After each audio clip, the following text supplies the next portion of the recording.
আমি আজকে সোশ্যাল মিডিয়ার বন্ধুদেরকে একটি কথা বলতে চাইছি।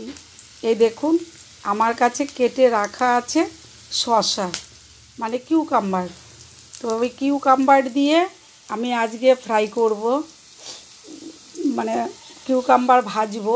তার সঙ্গে আমার কি লাগছে দেখুন, সঙ্গে লাগবে পেঁয়াজ, সরষের তেল আর শুকনো লঙ্কা, তার মধ্যে আদা, পেঁয়াজ, রসুন এগুলি বাটা করে লাগছে। তো আমি আদা, পেঁয়াজ, রসুন একসঙ্গে বেটে নিয়েছি। আর আমি দেব হলো ডালের বড়ি। ডালের বড়িও আমার হাতে আছে।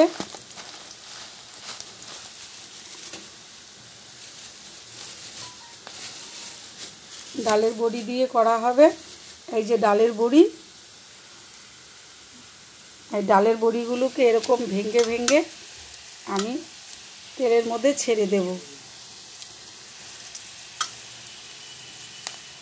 আগে আমি কড়াইতে সরষের তেল দিয়েছি, তেলের মধ্যে দিয়েছি পেঁয়াজ। এখন আমি দিয়েছি ডালের বড়ি।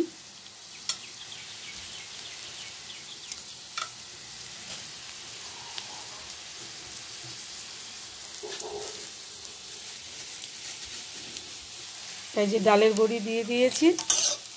এবার এটাকে ভালো করে ভেজে নিব। দেখুন বন্ধুরা, এই সোশ্যাল মিডিয়ায় এসে একটা জিনিস বুঝতে পেরেছি যে অনেক লোকই অনেক কিছু বলবে, সেগুলিকে ধরে রাখলে কিন্তু ভিডিও করা যাবে না বা কথাও বলা যাবে না। একজন আমার বাড়িতে এসে বলছে সারাদিন শুধু মোবাইল ধরে রান্না করে। তো সেই কথাটাই আমি বলতে চাইছি যে আপনাদেরকেও অনেকেই অনেক কিছু বলবে, ওগুলো নিয়ে চিন্তা করলে হবে না। আপনার কাজ আপনি করে যান। একটি কথা আছে, বাংলার প্রবাদ, বৃক্ষ তোমার নাম কি, ফলে পরিচয়। তো বৃক্ষ তো বলছে না তার নামটা কি। তো সেরকম আমাকেও বলা দরকার নেই আমি কি করছি, কেন করছি। তো আপনাদেরকেও বলছি এই কথাটা। অনেকেই বলে ভিডিও করি, লোকে অনেক কিছু বলে, তাই ভিডিও করা ছেড়ে দিচ্ছি। তো আমি দেখছি অনেক দিদিরা, এই যে আমি শসাটা দিয়ে দিলাম, অনেক দিদিরা রাস্তার মধ্যে ভিডিও করছে। হ্যাঁ, তার প্রয়োজন আছে সে করছে, বা তার ভালো লাগে রাস্তায় নাচতে সে নাচছে। আপনার তো মাথা ব্যথার কিছু নেই, বা আমারও মাথা ব্যথার কিছু নেই। বা একটা কথাই মনে রাখবেন, যারা কিছু করতে পারে না কাজ, তারাই আপনাকে সবসময় বাজে কথাবার্তা বলবে যে আমি পারছি না, আমি করছি না, সে কেন কাজ করছে। আপনার ভালো কখনো আরেকজন চাইতে পারে না। আজকে আমি এই মনের শক্তি নিয়ে কাজ করি, সেই মনের শক্তিটা আমি আপনাদেরকেও দিয়ে দিলাম। মানে ধরুন একটা ব্যাটারি চার্জ হলো, যদি কেউ ছেড়ে দিয়ে থাকেন আপনি করুন ভিডিও। আবার অনেককেই দেখি ছেড়ে দিচ্ছে, আপনি করে যান। একদিন না একদিন আপনি অবশ্যই সেই লোকের মুখে শুনবেন, না এই মহিলাটা কষ্ট করে করেছে, আজকে এখানে দাঁড়িয়ে গেছে, সেই আপনাকে এসে বলবে। সেই কারণটাই আমি বলছি যে আমি কিছু মনে করি না। আমাকে অনেকেই অনেক কিছু বলে, তোমার ভিডিও দেখেছি, তুমি কি রান্না বাড়া দেখাও, দেখি রান্না করে আবার লোককে দেখাতে হয়, অনেকেই বলে, তাতে আমার কোনো যায় আসে না। তো সেই জন্য আপনাদেরকেও বলছি যে আপনারাও ভিডিও করুন, ভিডিও ছাড়ুন, রাস্তায় নাচুন আর ঘরে নাচুন, সেটা আপনার নিজস্ব ম্যাটার। আপনার ফ্যামিলি মেনে নিচ্ছে, আমার তো কিছু বলার নেই। বা আমি এই যে কাজ করছি, আমার ফ্যামিলি তো আমাকে কোনো কমপ্লেন দিচ্ছে না। তো সেইভাবে আপনি করে যান, তাহলে দেখবেন সফলতা একদিন আসবে। তো বন্ধুরা, অনেক গল্প হয়ে গেল, এবার আমি দেখাচ্ছি আমি কি দিয়ে রান্নাটা করছি। এখন আমি ওখানে দিয়ে দেব নুন। এবার নুনের পরিমাণটা খুব কম দিতে হবে, যেহেতু শসাতে নুনটা একটু কম দিতে হয়, কারণ এ তো জল শুধু এই বেরিয়ে যাবে জলটা, তারপরে বোঝা যাবে যে অল্পটুকুন হয়ে গেছে। যদি প্রয়োজন হয় আবার দেব। এখন দেব আমি একটু চিনি দিয়ে তারপরে নেড়েচেড়ে একটু ঢাকা দিয়ে দিব। তো আপনাদের দেখিয়ে দেব আমি কিভাবে রান্নাটা করলাম। তো রান্নাতে আমি কি কি দিয়েছি, উপকরণ কি লাগছে বলে দিই। প্রথমেই আমি দিয়েছি তেল কড়াইতে, তারপরে পেঁয়াজ দিয়েছি। পেঁয়াজটা ভাজা হয়ে গেলে তার মধ্যে আমি দিয়ে দিয়েছি শুকনো লঙ্কা। শুকনো লঙ্কাটাও ভাজা হয়ে গেল। তারপরে আমি দিয়েছি ডালের বড়ি। ডালের বড়িটা ভেজে নিয়ে তার মধ্যে দিয়ে দিয়েছি শসাগুলি। এবার এটাকে আমি নেড়ে চেড়ে দিলাম, দিয়ে একটু নুন দিলাম।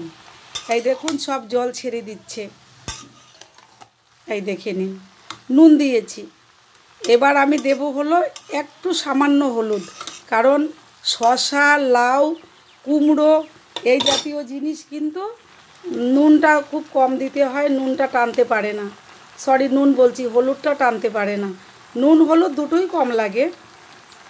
এবার হলুদটা দেখুন আমি খুব কম দিয়েছি, কারণ নুন হলুদ কম না দিলে এই খাবারে কোনো টেস্ট আসে না। যে আমি একদম বেশি করে আলু ভাজার মতো করে করব, বেশি তেল ঝাল মশলা নুন দিয়ে হলুদ দিয়ে, সেটা এখানে করা যাবে না। তেল দিয়েছি বেশি করে, তাতে অসুবিধে নেই। শসা তো, আর শসাতে একটা কথা বলে দিই, শসাতে যদি আপনি পেঁয়াজ না দেন তাহলে শসা কিন্তু টেস্ট হবে না। এখন যারা পেঁয়াজ খান না তাদের জন্য বলছি, তারা দেখুন কালো জিরে ফোড়ন দিয়ে, জিরা ফোড়ন দিয়ে করে খেতেই পারেন, তাতে কোনো অসুবিধে হবে বলে আমার মনে হয় না। তো দেখুন আমার রান্নাটা হয়ে যাচ্ছে। আমি রান্নাটা করে আমি সার্ভ করে আপনাদের দেখিয়ে দিচ্ছি শসা দিয়ে ডালের বড়ি। এবার আরেকটুখানি সেদ্ধ হওয়ার পরে আমি দিয়ে দেব এই যে আমি পেস্ট করে রেখে দিয়েছি এখানে, আপনার আদা আছে একটু, আর জিরে, পেঁয়াজ, রসুন একসঙ্গে পেস্ট করে নিয়েছি। একটা কাঁচা লঙ্কা দিয়েছি সাথে, এই যে 2 চামচের মতো দিয়ে দিলাম। এবার এটাকে ভালো করে মাখিয়ে আমি ঢাকা দিয়ে দিব। আর একটা কথা বলি, যে পেঁয়াজ বেটে যদি আপনি রাখবেন, আদা পেঁয়াজ রসুন যা কিছু বেটে রাখেন একসাথে বাটবেন। বেটে তো না, এখন তো আমরা সব মিক্সচারই করি। একটা কাঁচা লঙ্কা সঙ্গে দিবেন, দিয়ে করবেন।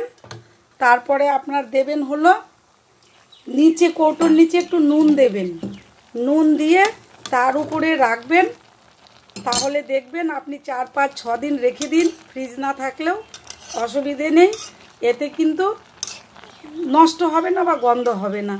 তো বন্ধুরা দেখুন, এটা আজকের টিপস ছিল। আমি এবার রান্নাটা করে আপনাদের দেখিয়ে দিচ্ছি।